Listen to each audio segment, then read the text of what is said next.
Well, I mean, the canneries that would make fish that you and I eat have to do something with the skin. So from what I understand, because I came into this business at a later point in time, it had started actually in the 1980s, and he'd been doing this since that time.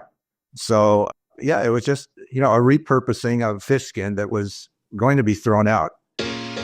Hi, and welcome to Handbag Designer 101, the podcast with your host, Emily Blumenthal, handbag industry expert and the handbag fairy godmother.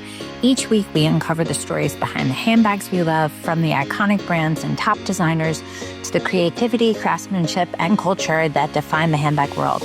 Whether you're a designer, collector, or simply passionate about handbags, this is your front row seat to it all.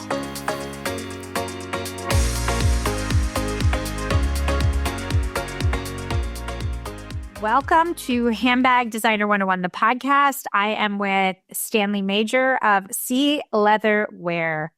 Stanley, I know this is your first time on a podcast, so I'm here to make this easy and comfortable, just like going to the orthodontist and getting braces. So welcome. So we found each other on LinkedIn, and as always, I say, LinkedIn is a great place to hang out. What I found so interesting was about what your product is made of, because having been in handbags for what feels like 800,000 years, I got to admit, I'm totally unfamiliar with what it is, and I've heard about it, but I just don't get it. So what exactly is 𝐶 Leatherwear? Like, what is it made of? Where are you right now? What state? This is Calgary, Alberta. Okay, so province. Yeah. So my company started 20 years ago. It's had the same name since. The website was kind of had a major do-over about 3 years ago or so. And I started an association. I had a company called Mermaid Leather. So his business involved tanning fish into leather. He had tried it on quite a number of species, but concentrated on a few of them, like carp being one. So the tannery was in Ontario at that time. The tannery had closed. But he was my mentor getting into this business. And at that time, he didn't have a web presence. This was around 2004, 2005. So because I had some experience in this, I made a website. But he was really the person who financed the cost involved in doing the research into removing the scales and the odor from fish. Can I ask you something? Just dropping right in. So, I mean, look, you're in Canada. People have been resourceful for hundreds, if not thousands of years. People have used fish skins. I mean, that's how people came up with the idea of leather, suede, and skins, right? Was there some sort of Native American connection? Like, who came up with the idea? Was it somebody who knew someone who said, hey, we can use fish for leather? Like, what's the origin story for that? I mean, this is why I wanted to talk to you, because I think perhaps it's underrated, undervalued, but people just, I don't think know that it's even an option. So how did this all come about? I think from what I know, his sister had been involved in the fashion business in New York, and he had been approached by some interested parties in doing that, in creating a project for this. And maybe not the first time around, but he did eventually go with the idea. So the tannery was picked in Ontario. I think it took about a 2-year period to perfect the making of the leather. So then, and what fish is it specifically? Well, mainly carp. So on my website, there's mainly 4 types. There's carp. I call it perch, but it's Nile perch, salmon, and sea bass. So these were commercially caught fish. They weren't farmed expressly for the purpose of creating leather out of them, but they were commercially caught. So it's mainly carp, actually. That's most of my stock at this time is that. So who's catching the fish? Like, were you dealing with fishermen who were catching carp? With the canneries that were making fish for the food chain and guarding the skins. So the skins were purchased and brought to the tannery for that purpose. So was this one of those things that it was like, hey guys, you got some fish skins we can experiment with? And they said, sure. Is that kind of how it went? Like, or was it, hey, what fish would be the lowest cost, highest volume fish that we could experiment with? Or was this like someone from a department in Canada was trying to maximize on using wastage for good? Not really. In fact, the carp originated from the United States, from Spirit Lake, Iowa. Each of them had their own place of origin. The perch were from Lake Victoria, Africa. The salmon were Pacific salmon, and sea bass were Atlantic sea bass. So each in its own way were caught. And so it was part of the consumption chain. So they just had these skins and they were just disposing of them. Yes. What were they doing with them? With the skins? Yeah. Well, I mean, the canneries that would make fish that you and I eat have to do something with the skins. So what I understand, because I came into this business at a later point in time, it had started actually in the 1980s, and he'd been doing this since that time.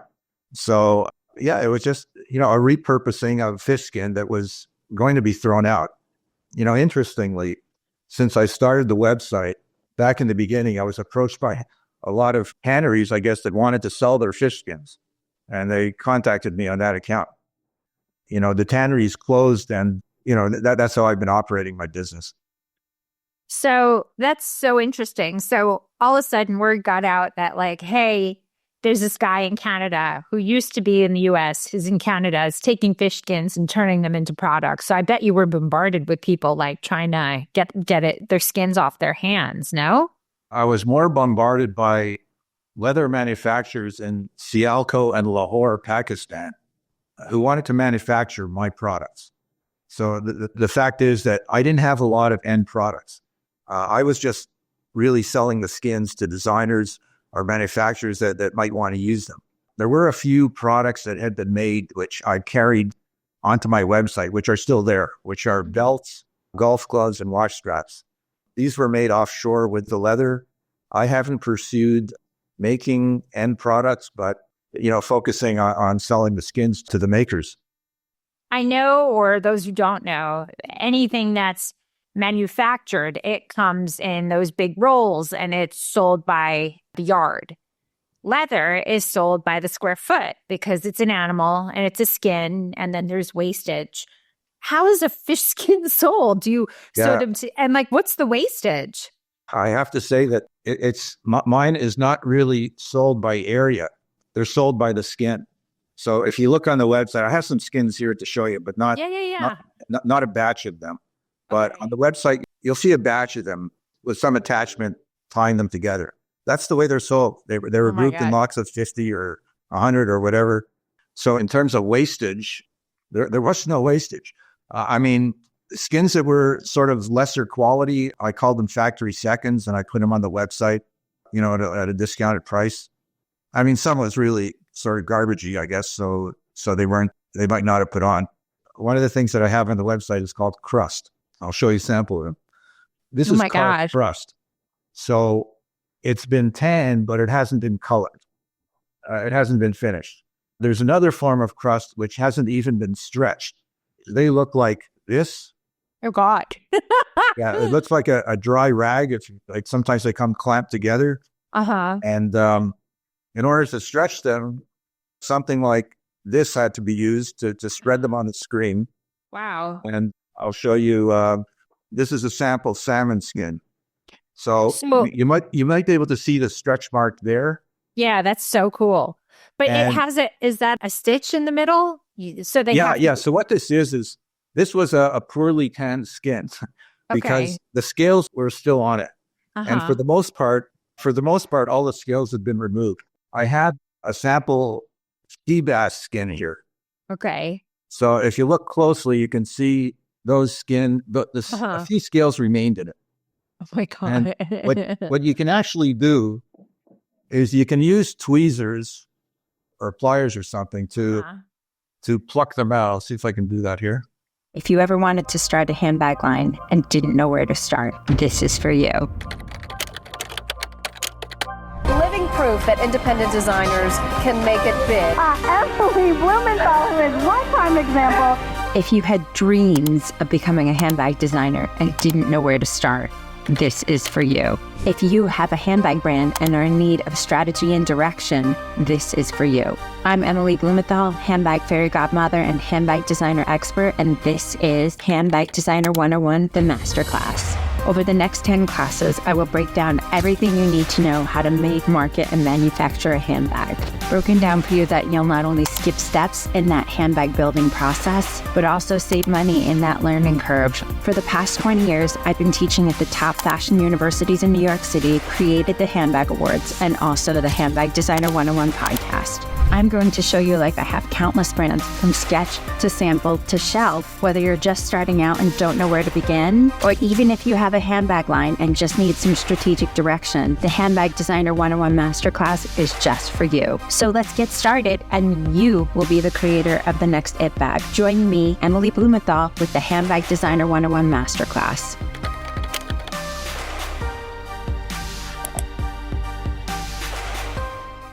So are people buying them and plucking the scales out themselves? Well, not so my much. Oh my God. Okay, there we are. All right. Oh, it makes sushi. Crusty but, sushi. Yeah, for the most part, the scales were taken out. But if the scales remain in, usually I've discounted the price of the skin for those that want to, that are interested in that.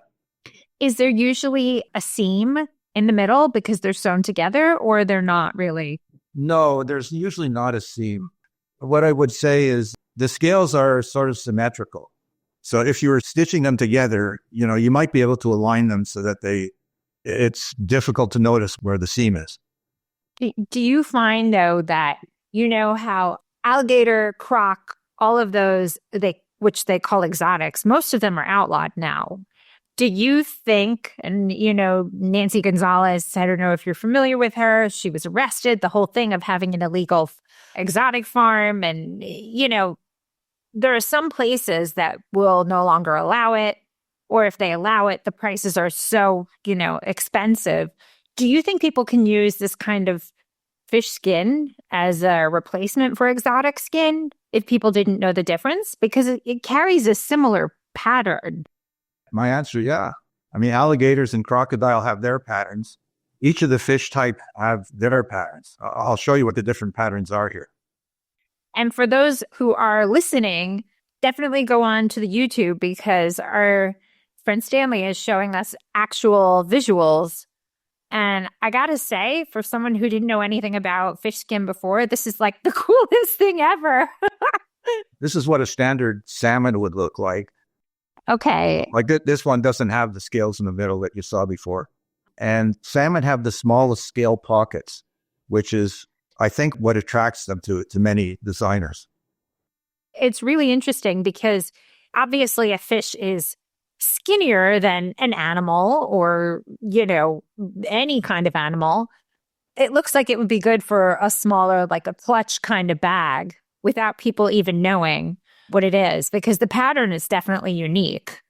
Yeah, I'll show you a couple of handmade items of items that were made with the leather. So this is a handbag. The color of the leather there is called mermaid green. Wow. Now, depending if I didn't know any better, I would think it was Croco. I really would. Depending on the designer's tastes and interests, they might choose the design like this. So, or it's up to the designer. Right. So, but it's actually the same color, of carved leather. So, would you say that this material lends itself more for trimming or patchwork like that than actually making a whole bag out of it? Because I think because it's so cool looking, especially with what you showed me with those bright colors, that I think it's a really nice addition to give it a little zhuzh. It could be. This is a small wallet type of creation. I'm actually out of stock of this particular color, which was called color would you call? Seafoam? Yeah, seafoam. But you can see where the stitching was done. So, right. So for a small item like that, it can be the whole outside of it. But yeah, it's used for trim. There's a wallet that used this for trim. Okay, so for anybody who's listening, just so they have a visual, which is kind of like watching Top Chef and not being able to eat the food. So Stanley is showing me wallets and a beautiful bag with a really cool trim. And I just think this is such a huge opportunity for people to do things that are really unexpected. Now, can I ask you, not being an expert in this field, people who are vegan don't eat fish. Would people utilize this material and how would they categorize it? Is it leather? It's obviously not PU or chemically made. Would they call this vegan? What would it fall under? Would they call it vegan? It can't be, right? Because it's fish. Yeah, I think it's fish. I mean, the way I look at it is it has the scale patterns that the more exotic, species have. If you're not concerned about what species have, but you like the pattern, it's there in the fish. I think I showed you a couple of purses that were made with a carp. Mm-hmm. So there's some standard skins and there's some large skins. This is a larger skin. Wow. Okay. So, and then Stanley's showing me a skin that I gotta say, it almost looks like crocodile if I didn't know any better. It's so cool. What fish is that? That's huge. This is carp. And that color is called goldfish. So can I ask you, so this is actually skin that was disposed of anyway. So you're basically making this almost more of I would even say this is like a sustainable skin because you're taking something that would have been disposed of and reusing it and repurposing, wouldn't you? That's the idea. Yeah. And yeah, so you don't find this in the animal world. It's only fish. But if you wanted to see the other patterns, another type that I have is perch. It's actually Nile perch. And it has, I guess, what I call an intermediate scale pattern. It's a bit bigger than the salmon, but smaller than the carp. It looks like a treated leather. Hey, can I ask you, is it pretty thin? Like you would have to, because with leather, it's so thick, like they need to skive it, which means removing the interior layer. Yeah. What is the inside? And how does that work? Is it strong enough that if you sew lining the skiving had been done on the back. So these are pretty much ready to use for your purpose. This one is called sea bass. And I guess it tends to maybe have more leftover on the back than the other types. But for the most part, for the salmon, there's not a lot on the back that's left over. So they're, ready for use. So let me ask you, so you've built this website. How did people find you and say, like, how'd you get the word out saying, by the way, you can use fish skins instead of animal leather? Like, how do people, because again, I'm so unfamiliar with it. Like, I haven't seen this at my leather people or anything. So I started this about 20 years ago. At that time, e-commerce wasn't such a big thing, but it's a different horizon today than it was then. Then you could search and, so I tried to make sure that I was well positioned if somebody was looking for fish leather. And I kind of tried to include it in the categories of exotic leather, suede leather. So I kind of tried to make it known that way. And, word got around and I don't know what to tell you. Word got around and I'm still going today. That's amazing. So is it typically bigger brands finding you, or do you find a lot of like emerging independent designers are like, hey, can I buy a few skins? And like, do people place are people placing? Go ahead. I don't sort of have an A list of celebrities that have bought. I can tell you that a couple of the more interesting purchases that I had way back was when the United States was in Afghanistan. I had a purchase from Bagram Air Base. So somebody thought this was cool enough to order it. I also had a purchase from a Saudi Arabian princess. I'm not mentioning names, but when customers, I've often asked customers if they don't mind my including their pictures of their work on my website. I give them the attribution. It spilled over into Google Photos from my website. So, but like many more, don't care to send pictures or, can't be bothered, but that's fine. Right. Wow, this is the coolest thing ever. Stanley, how can people find you, follow you, place an order? How do we do that? Well, I've never been part of the Facebook world, but I was on LinkedIn in its early days. So I'm active on LinkedIn. That's how we got in touch. So most of the social platforms I don't have a presence on, but on LinkedIn I have a presence. What is your website? Yeah, the website is 𝐶leatherwear.com. SEALEATHER, 𝐶leather.com. right? 𝐶leatherwear, W-E-A-R. W-E-A-R, 𝐶leatherwear.com. Yes. Okay. So I ship from Calgary. Shipping is free with a minimum $100 purchase in North America. I sort of try to give an equal credit when shipping abroad. I can't always guarantee free shipping because of the nature of the cost of that, but I give some sort of credit. Canada is just coming out of a strike by Canada Post, which has occurred over the last month. And I'd say the Postal Service is still resuming. And Canada Post has been the main way that I ship my product. So there's some incentive offered at this time also, sort of a skins bonus on account of the shipping delay. And Perfect. I have promotions from time to time, pretty regularly. There's a What's New page on the website, and you can enter your email if you'd like to be notified of this. And that's how I'm reachable. That's awesome. Stanley Major, thank you so much of 𝐶leatherwear.com. Thank you for joining us. Well, thanks so much. Thanks for listening. Don't forget to rate and review and follow us on every single platform at Handbag Designer. Thanks so much. See you next time.